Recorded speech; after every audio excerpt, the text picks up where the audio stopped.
घाटनांद्रा येथे जवळच असलेल्या डोंगर परिसराची झाडांची शिशिराच्या पानगळतीचे संपूर्ण झाडाची पानगळती होऊन सर्वत्र ओसाड आणि ओसाड रान झाले असल्याचे दिसून येत आहे। त्यामुळे जगातील वृक्षवल्लीची बोडखी झाली असल्याचे यावेळी बघायला मिळत आहे।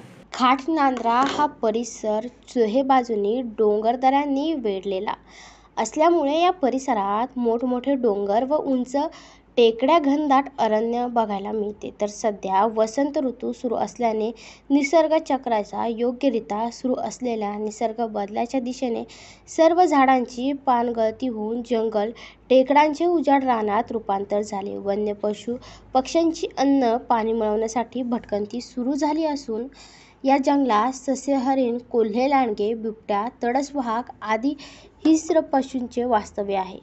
यावर्षी मार्च महिन्याच्या सुरुवातीपासूनच वातावरण तपासास सुरुवात झाली असून एप्रिल व मे हे 2 महिने कडक ऊन तापणार असल्याचे हवामान विभागाने सांगितले। एरवी पावसाळ्यात आपल्या सौंदर्याने पर्यटक व भाविकांना भुरळ घालवणाऱ्या या परिसरातील वनराई पानगळतीमुळे उजाड बोडखी दिसू लागली। गुढीपाडव्यापासून या डोंगरातील झाडांना नवीन पालवी फुटणार आहे।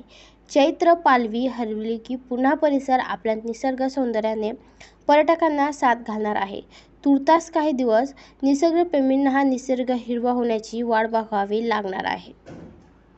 Ram Joshi, AN news, Ghatnandra.